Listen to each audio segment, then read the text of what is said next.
with another update. Wow, I hadn't had any calls today, so I didn't realize that my voice is raspy, but this is Fix It with Fran, where I talk about all things faith, family, food, and fun. I wasn't feeling as good yesterday and today. I don't think it's anything COVID related, but I think I may just have like a sinus infection or a cold that I probably caught from Monica with daycare germs. I definitely have had some of my typical kind of sinusitis type symptoms, congestion, discharge, and that kind of fun stuff. But I was about to make myself a late lunch and wanted to show y'all what was going on with the AeroGardens before I took a chop of this. And I laughed because I don't know if it was yesterday or day before, I literally cut this deal down to here where you can see, and I had lowered the hood down just to kind of keep everything even with all these. And when I looked at it today, this was touching the hood, so I raised it again today. But this deal is just growing like crazy, so I'm going to eventually move it to one of the other gardens soon. This is again the Genovese basil. This is the mint, and I tasted a piece of the mint today. It's definitely not like a spearmint or peppermint. It is not good. It's more like a strong kind of medicinal tasting mint. It's not sweet like a spearmint or peppermint. It's not bad, but it just has more of like a medicinal taste, which wouldn't be my favorite to use for tea, but tastes more of like, not even toothpaste, I can't describe it. Like if you were drinking something like herbal tea, maybe like what was my thought of it? Like maybe for like bath salts, like that kind of mint, like mint where it's like you recognize it as mint, but it's not something you want to taste. That's how that mint tastes to me. So I will not be partaking of it really anymore. But I do have some friends that do use mint for other purposes, and I use mint for other purposes. Like if I was going to make a rub or a salve or something like that, that's the kind of mint I would imagine using. So we'll continue to grow it, and I may just pass it on, propagate it, share it with my friends, that kind of thing. Lavender. Let's zoom you in here. One of my friends said that I have magic hands if I was able to grow lavender, and y'all can see, hopefully, let me adjust the brightness here. The lavender is growing in both of the pods. And this is actually, I may have mentioned in the previous video, my first time growing lavender from seed. I've grown lavender plants, that I've purchased at the nursery, but yeah, I'm excited that they came up in about 8 days or so, or they actually started showing me some sprouts, I think, in the first 4 days, but this does say that it takes them 8 to 21 days to germinate, so that was exciting. And then this is the Thai basil. I've harvested that a few times too. You can see here where I topped them. Let me adjust the brightness here so you can see it a little bit better. Where I topped it here, and like I told you, the smaller leaves that were next to the place where I topped it came out and got bigger. Same thing here. I topped it here, and those adjacent leaves came out and got bigger. So again, it's just a nice way to, as you can see, I topped it. Let me recenter myself. I topped it here, and then it came out more on the side. So if you want to get a fuller plant, and if you look to the stem where it was a thinner stalk is now stronger and sturdier. So if you want to get your AeroGarden plants to grow out and give you a stronger plant, that's what you need to do. Make sure you prune it at the top and let it grow out. It'll give you a fuller plant, it'll give you a stronger stalk, and it'll give you, especially when it comes to the AeroGarden, a plant that's stronger and hardier when it comes to, sorry about that, y'all, transplanting it out. I was trying to focus on this and I adjusted the brightness by mistake. But what I was saying was it'll give you a plant that is stronger and hardier, and that is, when you have a plant that is stronger, that has a better developed system, it's easier for this plant to handle transplant stress because it has a developed system that can really manage water and what am I trying to say? Sorry, I don't feel well. I told you that. When it has a stronger root system and a stronger stalk, it may go limp for a little bit, but because it's established and when its roots are able to get in the ground, build itself back out. It's able to weather the storm a little bit better. There's more technical terms to that that I apologize for not being able to think of as I'm trying to explain it. But what you want to do from the very beginning is set your plant up so that it can have a better future. And that's regardless of if you keep it in the AeroGarden or if you plan to transplant it outside later on. That's all I'm trying to say. And I will now show you the salad garden. Alright, so the salad garden. The last time I showed you this, I think my husband had just cut it and he had done the haircut method. We were actually laughing about that last night. He's like, yeah, I'm sorry. I didn't know you wanted to do it the other way. So it's grown up a bit. I was kind of surprised that these black-seeded Simpson seeds haven't grown up more, but I don't think that I've added any food or nutrients to the bowl since these seeds have been added in, because I think they came in at a time where I had just added some, or maybe I don't know the timeline of it, but either way, hopefully I'm thinking once I add some nutrients to it, and that'll be in the next 2 days, that'll give it a boost. But all that being said, they're growing up, they're germinating, or maybe in the time that I've had it, they started to put out roots now, but I think in the beginning, when I had added some nutrients, they didn't have roots yet. Not that that'd even make a difference, but I say that because I think all these other lettuces that do have roots are definitely drawing up water and nutrients at a much faster rate than just the pod does. That is nothing documented from AeroGarden. That's just my own hypothesis, and I have no way of proving that, so take it as you will. But that being said, I've moved these around a lot, so this is the Marvel of Four Seasons. So it was interesting because if I take this other pod out, whenever it was next to the black-seeded Simpson, was almost completely flat. When you have a pod next to it, it goes back up like this. Another random story. This is the red sails, I think. That's not really putting out much red. Let's see. Yeah, the red sails. It's putting out a little bit of red. Not much. It looks more black or dark brown in person. Not red. It really looks black. But anywho, this I believe is my Paris Island. Yes, and so this last one right here is the deer tongue. Oh, yeah, it does look like a deer tongue now. I mentioned before I never had the deer tongue to grow out for me, so this is my first time really seeing it, especially get to this length. So I think this is one of the ones too that got cut. So one thing that I've always noticed when you do the haircut method is that you'll have some drying on those ends where it's been cut, but it doesn't really, to me, affect the taste of the lettuce. So that's another reason why I do like doing the method where you just cut the outer leaves, is that you don't deal with just that appearance of the leaves looking dry like that. Any other time, if I don't cut the leaves using the haircut method of just cutting across, I only see that dryness when they've gotten too close to the light. So right now I have the lights maybe about 2 inches above, or this one looks closer to an inch, so I'll scoot that up a little bit more. But as I was saying before, when I have new starters like this, like the herb garden, I am probably going to trim the basils and my dill so that I can scoot it back down a little bit more for the lavender. This garden, I may make myself a salad. Like I said, I was just stopping and doing this before I make myself some lunch. So I'll probably trim off these salads to make my salad. These lettuce heads to make myself a salad, and then scoot this back down a little bit because there's some, like my black-seeded Simpson and then my red sails, that I want to get a little bit closer just to help them germinate and to keep them from getting too leggy. I do have some updates to show y'all in the office, so I'll run over there real quick and let y'all see those gardens, and we'll call it a wrap. So I think I showed y'all before that I had these pothos that I was propagating in water, just in some wine glasses that I had, some of the stemless wine glasses. I've transplanted them to soil and they're doing really well. Really not much stress at all. And I do the same thing with these that I do for my AeroGarden transplants, which I think works well. Whenever you propagate something in water, you want to make sure that you keep the soil relatively moist the first couple of weeks just to help with any kind of transplant stress.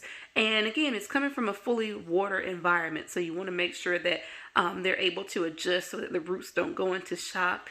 And then, just kind of taper it off, because pothos are kind of generous in that. It's one of those plants that's rather hard to kill, but at the same time, they will die. If you neglect them, if you don't care for them properly, they'll die. So you just want to kind of watch them, and they'll give you feedback. If you've watered them too much, you'll get yellowed leaves. They will die off. If they're not getting enough water, they will shrivel up. They'll get really limp. So just follow the cues that they give you. But again, these were propagated. It actually was like 3 or 4 cups. But when I took this down, and I have some pictures that I posted on my Facebook, I just like how full it looked in the thing. And from above, it looks nicer. But this angle is not as nice. But I liked putting it up on the shelf. So when I sit down at my desk, I just like being able to look up at it. This is an alocasia that someone gave me. Our horticulturalist at the community garden gave me this, and there was actually 2 in the pot, and I split them. But back to the AeroGardens. Here is a little collection of different things in the AeroGarden, and I'll scoot that to the side because that's another story. I have a polka dot mix that has actually started growing up in the AeroGarden. Let's get you zoomed in on that one. So that's sprouting. A coleus that I showed y'all before that is growing.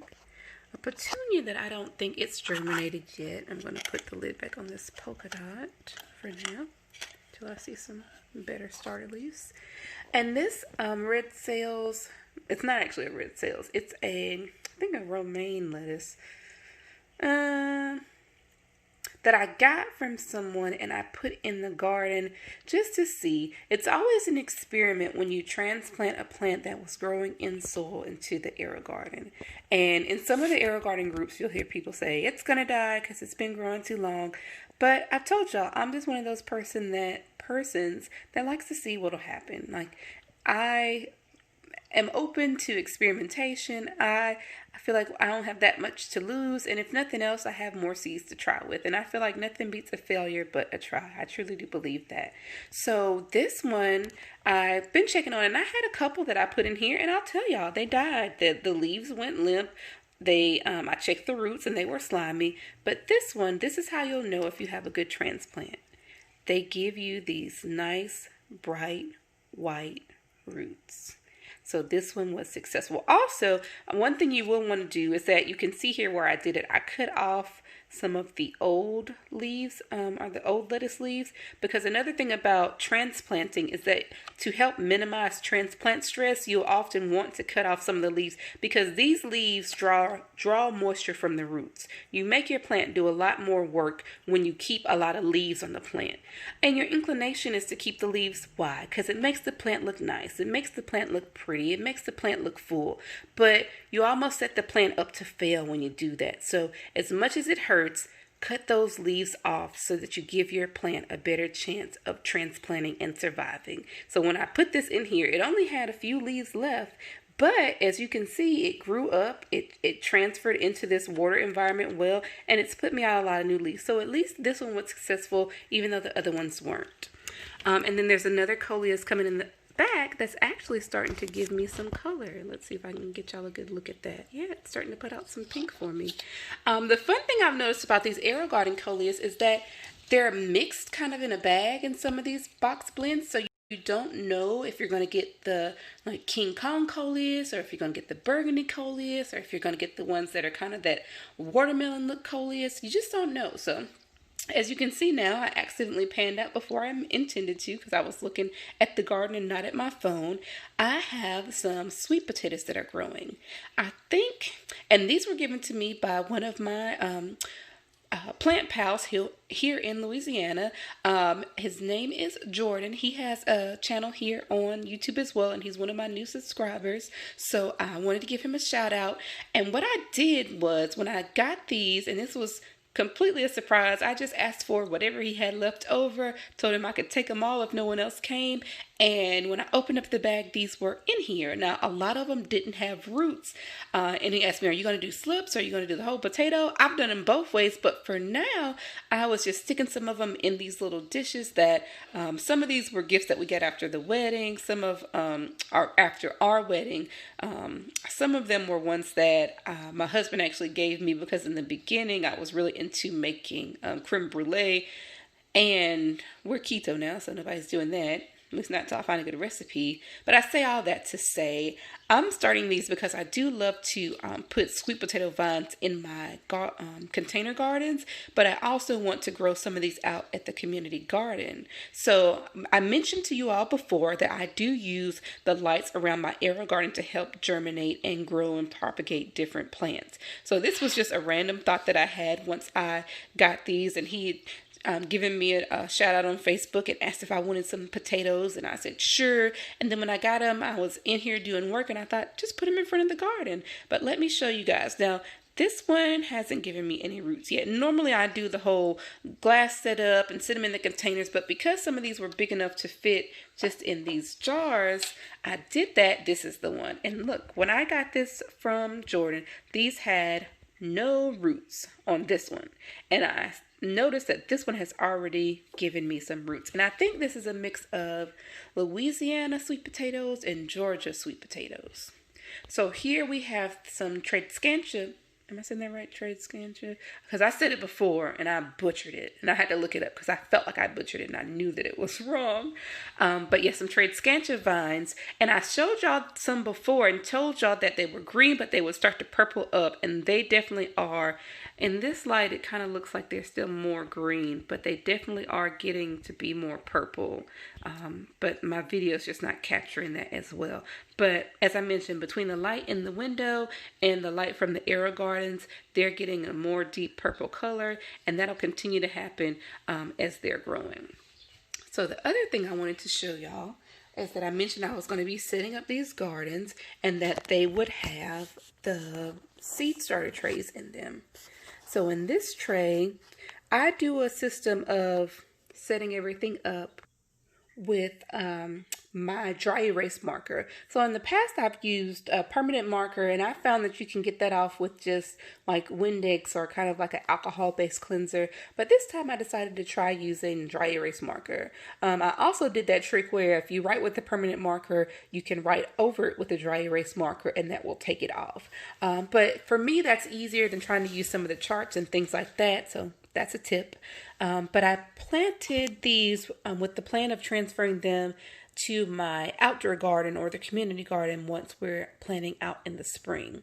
So I have some bell peppers, my California wonder peppers, some Chinese giant peppers. These right here are my Cherokee purple tomatoes. Over there are my Space Master cucumbers. In the back are the Super Sweet 100 cherry tomatoes. That circle there are some mustard greens that Jordan also gave me. And then there's a pea that I knew I was chancing it that it might rot instead of actually germinating. So the pea did not do well for me this time. And I should have opened that pod, the growing pod, and made a deeper insert for the pea. So that one I'll have to start over. But I kind of knew that when I went into it. I just wanted to be a little lazy that day. So that was more so on me. So I'll move over to the next. And this is my Harvest 360. The first garden that I showed you in my office was my, regular harvest. So this is my other harvest that has my seed starter tray in it. And here I started, and I mentioned this in another one of the groups on Facebook, some more black-seeded Simpson lettuces that are growing up at about the same rate as the other one that I have in the kitchen AeroGarden. At the back, I have one of the polka dot plants that I transferred as a clipping from my existing polka dot plant that's in my Harvest Elite Wi-Fi model, the bronze ones that I showed y'all before in some of the previous videos. And I did the same thing that I mentioned before because I was transplanting a clipping. I cut off the big leaves that were on it, and it has taken root, I believe. I haven't tried to pull it out, but it's definitely, yeah, it's growing. Let's see. I don't see any roots coming out yet, but it definitely did not detach from that plug. That was kind of a risk I was taking right there because I didn't know if it was going to come out or not. But it's been putting out new leaves. It's been growing well. It hasn't lost color, so I'm going to trust that it's going through its process of establishing roots. Here I have some French breakfast radishes. Now this is my first time growing radishes in any of my AeroGardens, and I was interested to do more of a root vegetable because I saw a lot of folks saying that they did grow and grow well. And you'll see here it's actually making that I guess I don't know what to call this part of it, the more root part of the radish, and it's growing up and growing out. That big red part that grows, because all of this will kind of become like a big bulbous kind of fruit, if you will. Let's see what's going on behind this one. And at first, this one didn't germinate when the others were coming up, so I just dropped another seed in. And interestingly enough, this collection of French breakfast radishes are Dollar Tree seeds that I got last year. I don't know if I got them or my friend sent them to me, but I think I got them because, you know, as seed collectors, we end up going out and getting seeds and then getting seeds and then getting more seeds. And, you know, the collection grows. Here is a brandywine tomato that I've started. This is a super sweet tomato. And here I tried to start some Roma tomatoes. I see that, which is actually not necessarily a bad thing because this can be a beneficial mold that will help your seed germinate. Back here is an Arkansas Traveler tomato. And at the back is some more Roma tomatoes. I do have some seeds that were older in my collection that I told myself I just needed to drop to see if they would come up. And in the back, oh, those are chives that I dropped that have started. So that's exciting because I saw folks saying that chives grow really well. And I noticed that there are some packs of chives that are part of the different gardens on the AeroGarden like pre-seeded pods that I've never ordered. So I had some chive seed and I said, let me just try growing some of my own. So hopefully I'll be able to keep those and maybe switch out one of my lavender pods and just have chives growing in the kitchen. I think I would enjoy that. So again, I was growing these black seeded Simpson lettuces so that as we harvest the different ones, we're able to just rotate them out. And I want to show you that last garden, and that'll be it. Nothing much going on over here. There is another lettuce here that is looking like it's doing pretty good right here in the center. Pineapples are growing up, so they've almost maxed out the height of this garden. Here's that dot that, again, once I trimmed off the top, this stalk here got a lot thicker, a lot sturdier. Still not thriving though, so maybe it's just the nutrient demand that these pineapples have, so I'll try to transfer it out. I think it is harder because that lettuce doesn't look like it's really thriving either, so I think that these pineapples just have a higher nutrient demand that may make it harder for other things to really grow along with them. Have some other, I think these are like, they're Tradescantias, but Tradescantia. I've heard people also call them spiderworts, so maybe I'll just try saying that.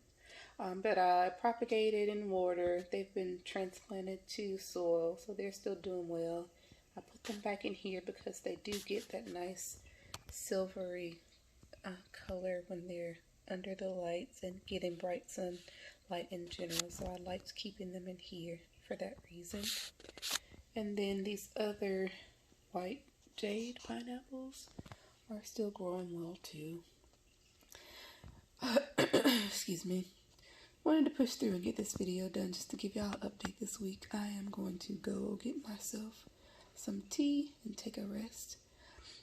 It's Thursday. I was hoping to do one of my videos. I used to do a Fix It Friday on Facebook. So I was hoping to come back with a tip. I don't know if I'll make it this Friday. Maybe I'll try next week. I do need to come in here and again clean off these mineral deposits on these machines. It's interesting. I haven't, at least at this point, gotten a lot of mineral deposits on the newer machines in the kitchen, but these old ones still seem to really get some mineral buildup. But they do also have some larger plants, so I don't know. I don't know what's up with that. But again, this is Fix It with Fran, where I talk about all things faith, family, food, and fun. longer video now that I have all these gardens to show you, but I will have some updates coming up. I'm going to try to get back into the swing of doing my product reviews like I used to do. So yeah, I'll keep some new things coming, and I'll have some changes too. Wait, I don't want to wrap up yet. I forgot to show y'all the other garden. One second. Sorry. Kind of forgot this garden existed because it's the newest one, I think. This is my Bounty Basic. I had it set up for 9 days. I don't want to tell you how long I've had it before I actually set it up. This heirloom cherry tomato has grown up, and don't be alarmed. There are several plants in this garden right now. This is only for germination purposes. I will not be trying to grow all of these plants in this garden at once. I know that as it is recommended that it's best to only grow like 2 or 3 tomatoes in this size garden. Don't send the AeroGarden police after me. At least at this point, I'm not going to push the limits, but I may end up growing more than 1 tomato in here. I may. But that being said, so far of everything that's been in here, the cherry tomato is coming up. I've left this on here just to give it a little increased humidity because I know that tomatoes do take up a lot of water, so I'm trying to help keep it in a high humidity environment so that if it's not transpiring as much, hopefully it won't take up as much water, is what I'm telling myself in my mind. Another polka dot plant has come up, so I'm trying to grow some more. I would like to be able to grow them and grow them out as full plants and put them out in our landscaping.